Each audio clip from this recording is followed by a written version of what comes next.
Saya Ismail Sulfeva, Wakil Bupati Kaimana, juga sebagai tokoh intelektual di kabupaten ini. Sangat bergembira dan berbahagia sekali karena dihargai dalam rangka memberikan informasi untuk menyikapi kondisi objektif yang terjadi dalam rangka menyongsong pesta demokrasi, yaitu pemilihan kepala daerah yang akan digelar pada tanggal 9 Desember 2020. Tentu saja ada beberapa fenomenologi yang perlu disikapi secara arif dan bijaksana oleh semua elemen komponen bangsa, baik di pusat, di daerah, sampai kepada tataran pemerintahan yang paling rendah di kampung. Bagaimana menyikapi informasi-informasi yang juga ada mendapatkan nilai-nilai kebenaran, tetapi juga informasi-informasi yang kurang memberikan edukasi dalam rangka membangun persatuan dan kesatuan bangsa, baik itu di tataran masyarakat akar rumput, grassroots people, maupun juga di tataran masyarakat yang ada di pusat-pusat kota itu sendiri. Menyikapi daripada kondisi hari ini, dan memang banyak tuntutan-tuntutan masyarakat di era otonomi khusus terkait dengan bagaimana ada ruang untuk diduduki oleh putra daerah dalam rangka menjadi tuan di negeri sendiri. Tuntutan-tuntutan ini tidak hanya di Kabupaten Kaimana, tetapi juga di beberapa kabupaten kota di tanah Papua. Dan memang kami juga sadari dalam perspektif hukum bahwa Undang-Undang Nomor 21 Tahun 2001 tentang otonomi khusus di Provinsi Papua yang juga telah dielaborasi dan memberikan ruang kepada kita di Papua Barat ini, itu menghendaki bahwa kita harus melaksanakan otonomi khusus secara baik. Karena hakikat dan tujuan daripada otonomi khusus itu pertama adalah untuk memberikan ruang terhadap kesenjangan yang terlalu panjang dan terjadi di Indonesia. Kami sangat ketinggalan sekali dalam berbagai dimensi kehidupan, sehingga Undang-Undang Otonomi Khusus ini merupakan wujud daripada desentralisasi asimetris, di mana memberikan kekhususan kepada daerah untuk mengatur dan mengurus rumah tangganya sendiri, tetapi juga ada spesifikasi lain yang harusnya dijabarkan di dalam Perdasus dan Perdasi. Termasuk dengan tuntutan-tuntutan hari ini, bagaimana putra-putri daerah itu harus menjadi tuan di negeri sendiri. Itu terkait dengan pemilihan kepala daerah ya. Itu masyarakat menghendaki bahwa anak-anak daerah inilah yang harus menjadi tuan. Kenapa ada tuntutan-tuntutan itu? Karena mereka ini kebanyakan adalah anak-anak pejuang, anak-anak veteran yang orang tuanya berjuang menghadirkan republik yang besar ini, dan Papua ini harus berada di dalamnya. Tuntutan-tuntutan ini belum juga diakomodir karena sesuai dengan pasal-pasal tertentu di dalam Undang-Undang Otsus itu bahwa untuk kepala daerah dan wakil kepala daerah ini hanya bisa memenuhi persyaratan itu ada ruang untuk putra-putra daerah. Sedangkan kabupaten kota ini diatur di dalam undang-undang tersendiri, mana kita ketahui Undang-Undang 23 tahun 2014 tentang pemerintahan daerah yang dielaborasi dalam beberapa peraturan pelaksanaannya.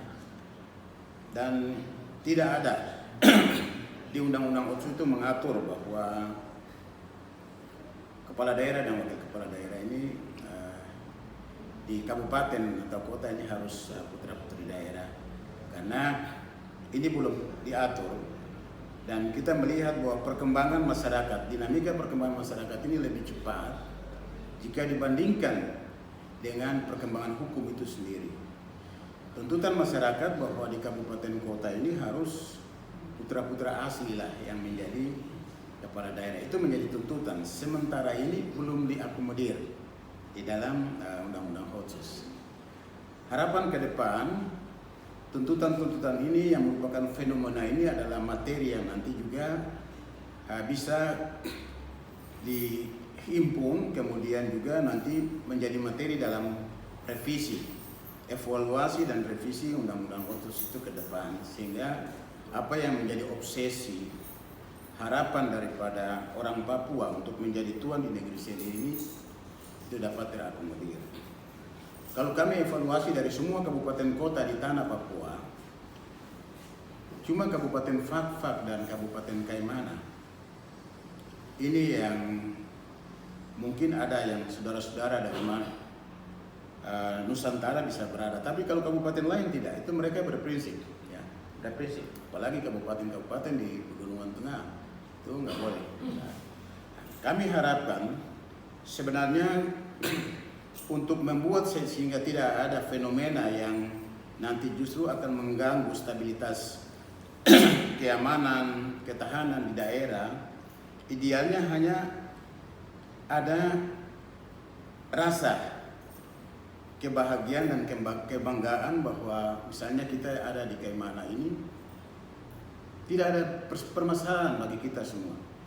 Semua saudara-saudara dari Nusantara berada, kita sama-sama berada hidup dengan baik, bertetangga, rukun, saling menghormati, saling menghargai. Begitu pula yang berada di jabatan-jabatan struktural maupun fungsional yang ada di tataran pemerintah daerah, itu juga diberikan ruang untuk kita semua. Ini menunjukkan bahwa kabupaten kita, khususnya di Kaimana ini, telah bersahaja dan bersahabat dengan semua sistem undang-undang dan sistem pemerintahan ini dalam penempatan semua orang. Tetapi juga kabupaten ini memberikan ruang kepada semua orang untuk beraktivitas, menjalankan kegiatan-kegiatan keseharian sebagai petani, sebagai nelayan, tetapi juga sebagai pengusaha dan semua. Nah, ini menunjukkan bahwa ada rasa kebersamaan kita. Kita ini adalah satu kesatuan dalam sistem sosial nasional Indonesia. Tetapi ada hal-hal tertentu yang sebenarnya itu tidak boleh dimasuki. Nah, misalnya harapan hari ini menjadi harapan anak-anak pejuang veteran di Kabupaten Kaimana. Kalau kita sudah kasih ruangan untuk mengelola di ruangan itu ada ruangan yang menjadi ruangan keluarga ini tidak boleh dimasuki oleh orang lain. Tetapi itu hanya merupakan pemikiran-pemikiran dan itu tidak diatur di dalam Undang-Undang Otonomi Khusus. Tidak diatur dalam Undang-Undang Otonomi. Oleh karenanya kami harapkan mungkin dengan informasi-informasi yang kami sampaikan ini bisa dijadikan materi di dalam bisa mengevaluasi dan bisa merevisi Undang-Undang Otsus itu sendiri, sehingga ke depan ada ruang bagi putra-putra asli ini untuk menduduki jabatan-jabatan strategis, terutama sebagai kepala daerah. Karena wujud itulah yang akan menjelaskan kepada bangsa Indonesia bahwa kami jadi tuang di negeri sendiri. Sepanjang itu belum, pasti terjadi tuntutan-tuntutan. Tetapi tuntutan-tuntutan ini perlu kita bisa mengakomodasi dan juga mencari jalan keluar untuk bisa meredamkan apalagi informasi-informasi yang justru nanti mengarah terhadap perpecahan, kemudian juga radikal dan sejenisnya. Ini kita harus hindari. Oleh karenanya kita harus punya nurani, ya. Nurani.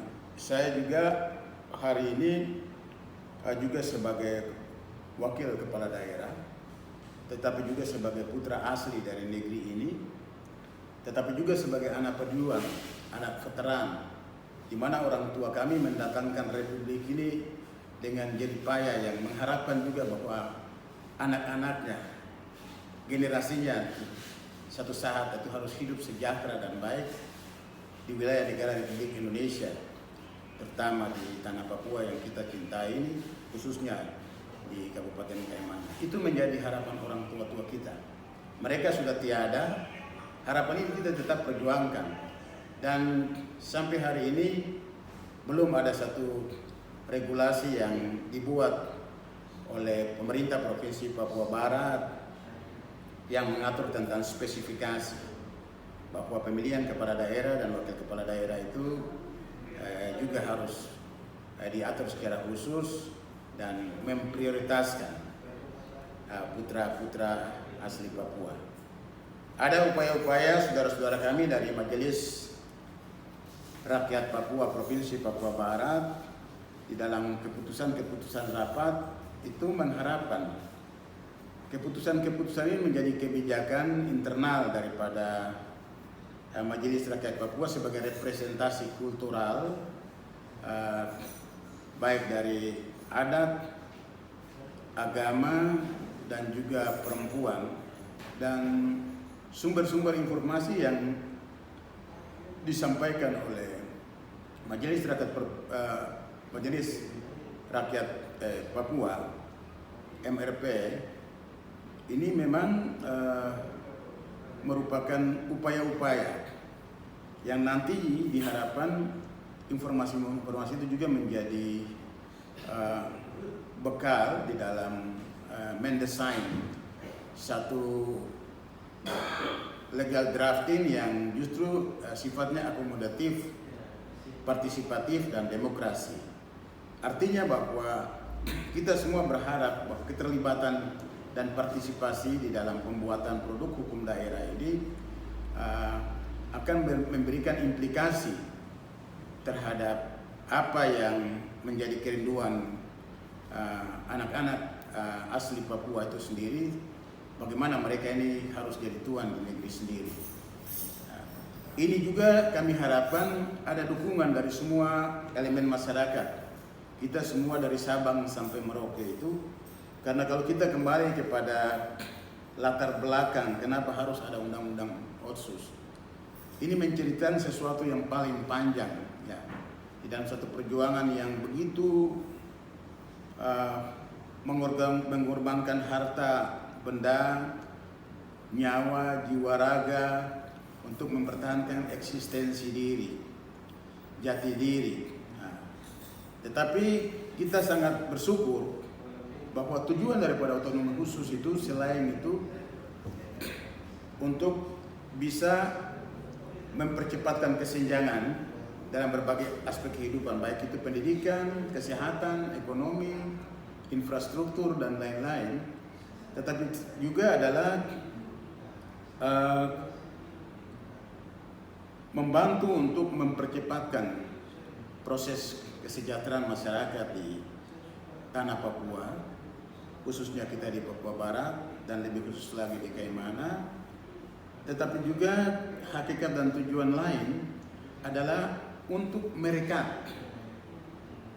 merekatkan hubungan semua elemen bangsa ini yang ada hidup di daerah sebagai satu kesatuan sosial dalam sistem sosial nasional Indonesia yang dibingkai di dalam Bhinneka Tunggal Ika dan Pancasila itu sendiri. Ya. Ini luar biasa sekali, kita diberikan kekayaan seperti ini. Cuma bagaimana untuk bisa menerjemahkan itu di dalam kehidupan penyelenggaraan pemerintahan, ini yang belum kita lakukan secara utuh dan komprehensif, karena sistem kita itu mengatur seperti itu. Undang-Undang Otonomi Khusus ini, Undang-Undang 21 2001 hanya mengatur kepala daerah dan wakil kepala daerah itu di provinsi, tidak mengatur di kabupaten. Mudah-mudahan dengan sedikit penyampaian kami ini menjadi bekal untuk marilah kita sama-sama melakukan evaluasi, kemudian juga revisi, sehingga ke depan itu Undang-Undang Otonomi Khusus juga tidak hanya berbicara tentang kepala daerah dan wakil kepala daerah di provinsi, tetapi juga di kabupaten kota, di seluruh tanah Papua. Itu menjadi kerinduan kita. Yang berikut terkait dengan beberapa isu-isu yang berkembang, khususnya kami di Kabupaten Kaimana. Ya, ini memang fenomenologi yang patut juga kita sama-sama, ini bukan menjadi tanggung jawab pemerintah daerah saja, tapi bukan juga menjadi tanggung jawab kepolisian dan juga TNI, tetapi ini tanggung jawab kolektif dari anak bangsa untuk bagaimana secara bersinergis, berkoordinasi, berintegrasi untuk melihat fenomenologi ini, bagaimana untuk memecahkannya. Memang kita tahu bahwa ada beberapa isu yang sementara berkembang, kemudian ini juga dalam merasuk sampai ke beberapa distrik dan kampung yang juga dimainkan oleh saudara-saudara kita, adik-adik kita juga, dimainkan juga oleh intelektual untuk membangun konspirasi dalam rangka menyikapi pilkada ini. Saya melihat dari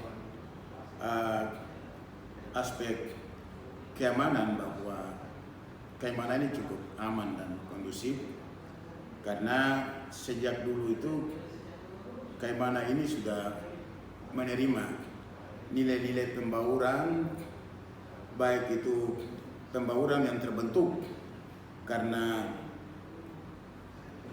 komunikasi dan interaksi perdagangan, tetapi juga terbentuk karena adanya interaksi yang terkait dengan sistem perkawinan campur yang melahirkan asimilasi, tetapi juga ada karena difusi kebudayaan dan akulturasi. Ini membuat sehingga rasa kebersamaan itu cukup mengkristal di dalam nilai-nilai kearifan lokal yang ada di Kabupaten Kaimana, dan ini perlu kita junjung. Cuma kita juga harus secara sadar dan mengakui bahwa ada tuntutan-tuntutan ini merupakan fenomenologi bahwa ada hal-hal yang perlu kita sama-sama benahi, ya. Kita sama-sama tata. Oleh karenanya tata kelola pemerintahan ini perlu melibatkan semua elemen, perguruan tinggi, pihak swasta, TNI, Polri, pemerintah. Marilah kita sama-sama untuk melihat tata kelola ini, karena kembali pada hakikat tujuan pembentukan otonomi khusus ini, selain daripada menghilangkan kesenjangan yang begitu jauh, tapi juga bagaimana mensejahterakan juga, tetapi hal lain adalah mengangkat harkat dan martabat putra daerah itu untuk duduk sama rata di dalam hukum dan pemerintahan, tetapi juga harkat dan martabat ini harus sama dengan saudara-saudara lain yang ada di Indonesia. Barangkali seperti itu. Sebab dalam organisasi-organisasi kepemudaan bahwa generasi muda ini itu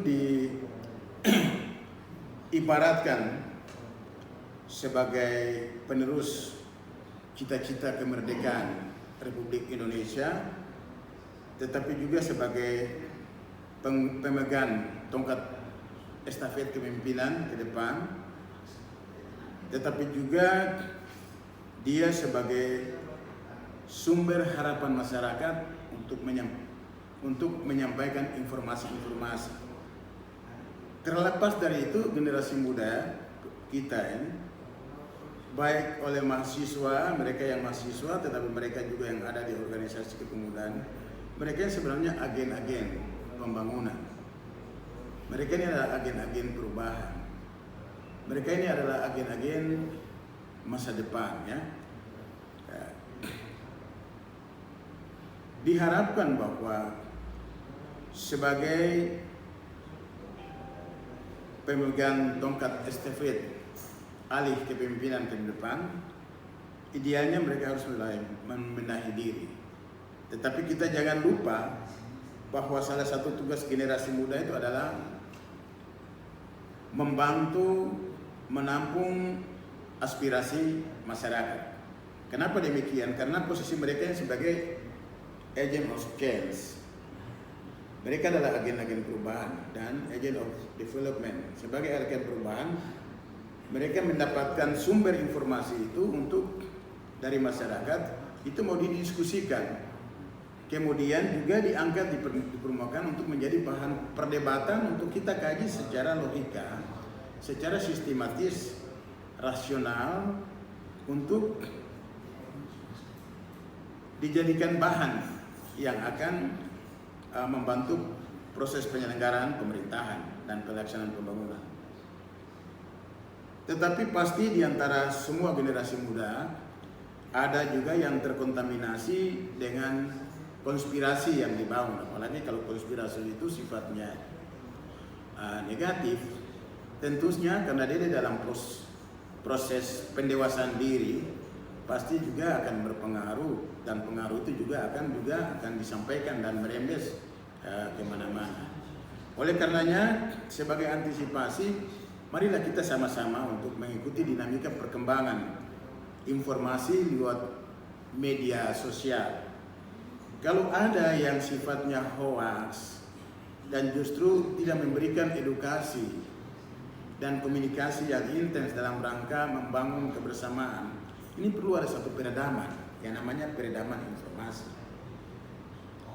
Peredaman informasi ini dimaksudkan sehingga hoax tadi itu tidak menyebar luas, kemudian merasuk pada generasi muda yang lain sebagai koleganya, kemudian itu akan merembes dan juga meluas di dalam kehidupan bermasyarakat, berbangsa dan bernegara. Untuk itu sebagai bupati dan juga wakil bupati di Kabupaten Kaimana ini, kami jauh-jauh itu sudah mengharapkan supaya institusi-institusi yang membentuk karakter, watak, tetapi juga pendewasaan berpikir secara akademik, secara demokrasi itu hanya bisa tersosialisasi, dibangun di dalam satu wadah yang namanya Komite Nasional Pemuda Indonesia. Kita di Kaimana ini sudah berapa tahun ini, dari mulai saya jadi wakil bupati sampai hari ini, mandul dan tidak berdaya organisasi ini. Padahal pembinanya banyak, Kesbang salah satu sebagai institusi yang nanti membina pemuda, dinas pendidikan juga, kemudian juga ada OPD-OPD yang ada korelasinya dengan tugasnya dengan pembinaan generasi muda. Saya sebagai senior generasi muda, sebagian hidup saya itu ada di mengurus pemuda di tanah Papua, mulai dari provinsi Irian Jaya pada saat itu, provinsi Papua, kemudian sampai ke Papua Barat, kemudian sampai saya jadi wakil bupati. Saya jadi wakil bupati, saya tidak bisa sangkal bahwa modalnya ada karena setia dengan mengurus pemuda. Kami berada di KMP, kami gumuli Komite Nasional Pemuda Indonesia itu sebagai satu institusi yang di sana kita melakukan hal-hal learning by doing, kita belajar dan berbuat, tetapi juga ada diskusi-diskusi, tetapi juga ada argumentasi-argumentasi yang mendasar. Ini semua dalam rangka pembentukan sumber daya pemuda untuk berkembang. Pengembangan sumber daya pemuda ini kalau ditata secara bagus lewat Komite Nasional Pemuda Indonesia, itu tentu akan membentuk karakter kepemimpinan yang bagus. Ya. Wawasan berpikirnya adalah totalitas komprehensif, terintegrasi. Cara pandangnya tidak parsial seperti hari ini melihat sepotong-sepotong. Cara pandang saya pasti komprehensif, bahwa melihat Indonesia ini sebagai satu kesatuan, totalitas yang terbentuk karena entitas-entitas kultural Sabang sampai Merauke. Ini entitas-entitas ini merupakan satu kali. Ini pikiran-pikiran generasi muda itu harus ada di situ. Kalau ini kita tidak benahi, saya sampai besok ini selesai dari wakil bupati, itu hasilnya kita hadapi hari ini. Ya, hasilnya kita hadapi hari ini kayak mana, bahwa pemikiran-pemikiran generasi muda justru mengelabui, ya, mengelabui sistem demokrasi yang beretika dan bermoral. Ya. Tetapi juga kita tidak bisa mempersalahkan generasi muda sebagai tulang punggung negara, karena pikiran-pikiran mereka ini tidak tersalur secara baik. Ya. Pemerintah harus mengambil langkah yang lebih konkret lagi untuk pikiran-pikiran mereka ini tidak disalurkan melalui media-media lain. Ya. Yang sekarang kalau kita lihat ini karena hanya medsos ini, ya mereka seenaknya. Tetapi kalau sudah ada dalam satu setiap institusi ini mempunyai rule of game, ada regulasi, sehingga pasti kita akan bermain di dalam tataran aturan. Karena ini dibiarkan saja, mereka ini ada di luar, di mana-mana, bisa bergabung kapan saja, sehingga menghasilkan informasi-informasi yang juga ada yang tepat, tetapi ada juga yang tidak tepat. Saya berharap generasi muda Kabupaten Kaimana ini untuk kembali lagi diwadahi dan dibingkai di dalam satu institusi yang namanya Komite Nasional Pemuda Indonesia, sehingga di sanalah kita akan dibekali dengan kepemimpinan, kita dibekali dengan wawasan Nusantara, kita dibekali dengan bela negara, kita dibekali dengan berbagai materi-materi yang membentuk karakter generasi muda sebagai pewaris dan juga sebagai pelanjut tongkat estafet kepemimpinan ke depan. Kami ini sudah bukan lagi generasi muda. Usia kami sudah 60-an, bukan lagi generasi muda. Tetapi jiwa kami ini masih muda. Kami masih mengharapkan adik-adik pemuda, pelajar, mahasiswa bisa melakukan pendekatan, kita sama-sama berdiskusi tentang masa depan pemuda Indonesia, khususnya di Kabupaten Kaimana yang kita cintai bersama. Demikian.